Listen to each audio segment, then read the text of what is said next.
কলকাতাকে লন্ডন বানাবে এবং লন্ডন বানানোর আগে 10 জন মানুষ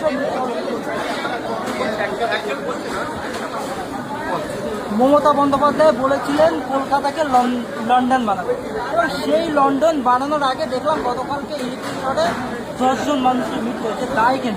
দায় সরকারকে নিতে হবে, দায় প্রশাসনকে নিতে হবে, দায় কর্পোরেশনকে নিতে হবে। দায় এড়িয়ে যেতে পারে না যারা ইলেকট্রিক সাপ্লাই দিয়ে মোটা টাকা আমাদের কাছ থেকে নিচ্ছে। এই মর্মে এটা তদন্ত হওয়া দরকার। কমিটি গঠন করে আমি কলকাতা হাইকোর্টে একটা জনস্বার্থ মামলা করেছি। 10টি প্রাণ মানে ছেলে খেলা বিষয় নয়, আরো বড় ধরনের কোনো দুর্যোগ হতে পারত, বড় ভয়ঙ্কর ঘটনা ঘটতে পারত, জনজীবনকে বিপর্যস্ত হয়েছিল। আজকে জনজীবন আজকে কোন জায়গায় পৌঁছে দিয়েছিল? এর দায় সরকারের, মিউনিসিপ্যাল কর্পোরেশনের এবং সাথে সাথে ইলেকট্রিক ডিপার্টমেন্টের। আমি এই মর্মে যাতে এর সঠিক তদন্ত হয় জনস্বার্থ মামলা দায়ের করেছি। আর লন্ডনের কথা বলছেন, আর বললাম না কথাটা ফিরাদ হাকিম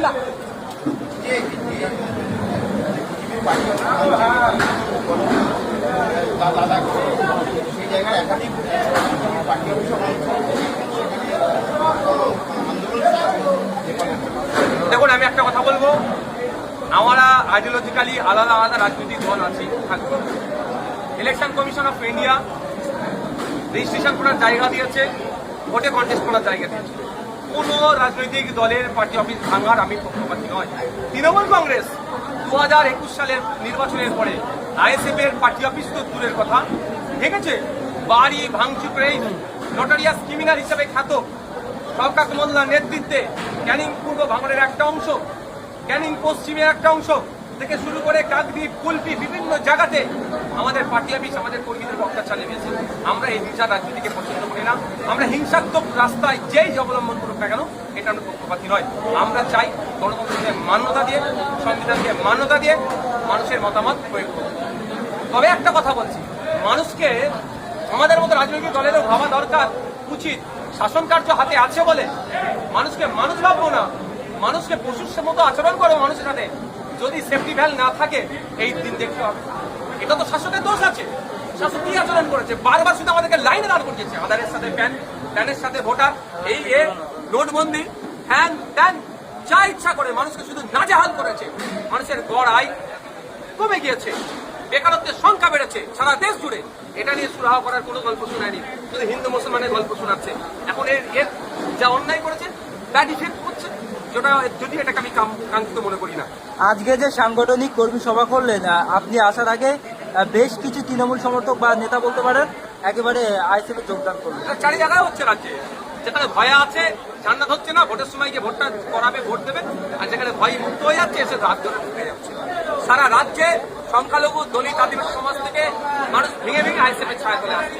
ওরা বুঝতে পারছে একমাত্র আইএসএফ ওদেরকে ওদের নাগরিক নিরাপত্তা দিতে পারবে, অধিকার বুঝিয়ে দিতে পারবে, ন্যায়কে প্রতিষ্ঠা করতে পারবে, এক কথায় বাংলাকে এগিয়ে নিয়ে যেতে পারবে।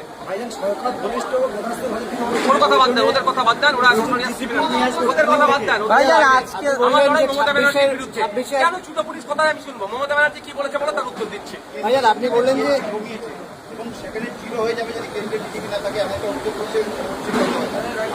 অসত্য কথা বলছে, এটা অভিষেক বাবু বার ক্যাশ খাওয়া কথা বলছে।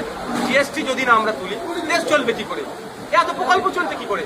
আমরা বারবার বলে আসছি কেন্দ্র সরকার তখন তার ক্ষমতার মধ্যগগনে ছিল, ওই জন্য আমাদের মতো রাজনৈতিক দল বা বিরোধী দলের কথাকে কর্ণপাত করেনি। মানে অবাস্তব জিএসটি চাপিয়ে দিয়েছিল। যখন বিরোধী শক্তি শক্তিশালী হচ্ছে, কেন্দ্র সরকার চাপে পড়ছে, জিএসটি কমাচ্ছে।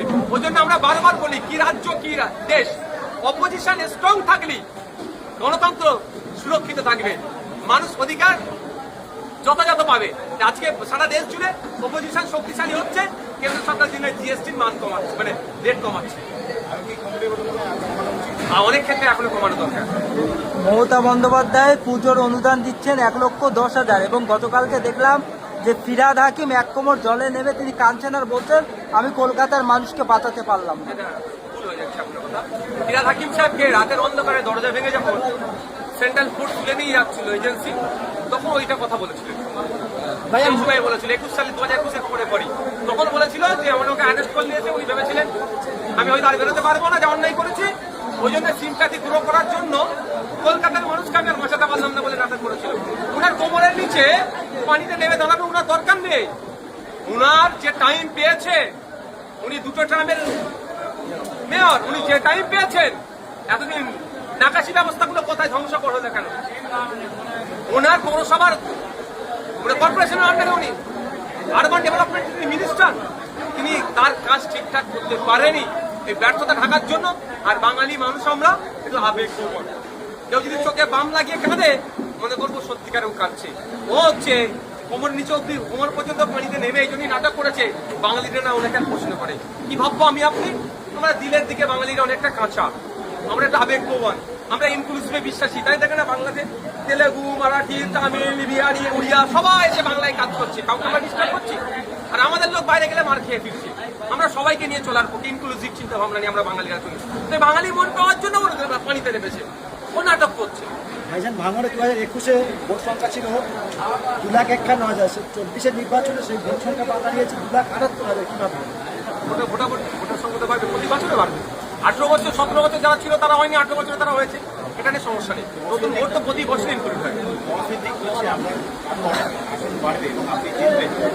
আমরা বলে আসছি, আমাদের প্ল্যাটফর্ম দেখিয়ে, মানুষের সাড়া দেখে, আমাদের কাজের প্রতি আমাদের আত্মবিশ্বাস থেকে আমরা আপনাকে একটা কথা বলে যেতে পারি যে 2026 সালে আমরা সিঙ্গেল ডিজিটে 21-এ আছি ছিলাম, 2026 আমরা ডবল ডিজিটে পৌঁছাচ্ছি। শেষ পর্যন্ত জোট কি হবে? না ওরকম ভাবে কোনো আলোচনা হয় না, কোনো আলোচনা হয় ভাইজান বাংলাদেশের সঙ্গে জোট কি রাখবেন? আলোচনা চলছে। আপনাদেরকে জ্ঞাতার্থে জানিয়ে রাখি, প্রসঙ্গ ক্রমে যখন হলো আমরা চিঠি পাঠিয়েছিলাম এই প্রসঙ্গে। বামেদের চেয়ারম্যান বিমান বসু স্যারের অফিস থেকে ফোন এসেছিল, বিমান বসু স্যারের সাথে আমার কথা হয়েছে। যেহেতু রাজ্যের সম্পাদক মোহাম্মদ সেলিম সাহেব চীনে গিয়েছেন তাদের একটা ডেলিগেশন টিমের সাথে, তো উনি ফেরার পরেই এই বিষয়ে আমাদের চর্চা হবে। মোটামুটি আশা করছি পুজোর পরেই হয়তো আমাদের এই চর্চা হবে। বিমান স্যারকে আমি অনুরোধ করেছি যে সময়ের দাবি, মানুষের দাবি, যে এই মুহূর্তে আমাদেরকে বিজেপি তৃণমূলকে হারানোর জন্য যে লেফট ফ্রন্ট, জাতীয় কংগ্রেস, আইএসএফ আরও যে সমস্ত সেকুলার প্র্যাকটিস করা রাজনৈতিক দলগুলো আছে ঐক্যবদ্ধ হতে হবে। এবং এটা দ্রুততার সাথে, ভোটের 1 মাস আগে নয়, অন্তত ভোটের 6-8 মাস আগে থেকে এই লড়াইটা, সংগ্রামটা আমাদের চালাতে হবে। বুথ স্তর পর্যন্ত এই হাওয়াটা পৌঁছাতে হবে। তিনি আমার সাথে এগ্রি, মানে এই বিষয়টা তিনি গুরুত্ব সহকারে দেখবেন বলেছেন এবং দ্রুততার সাথে আমাদের বসা বসতে হবে। শেষ প্রশ্ন, আজকে যে আপনাদের শেষ প্রশ্ন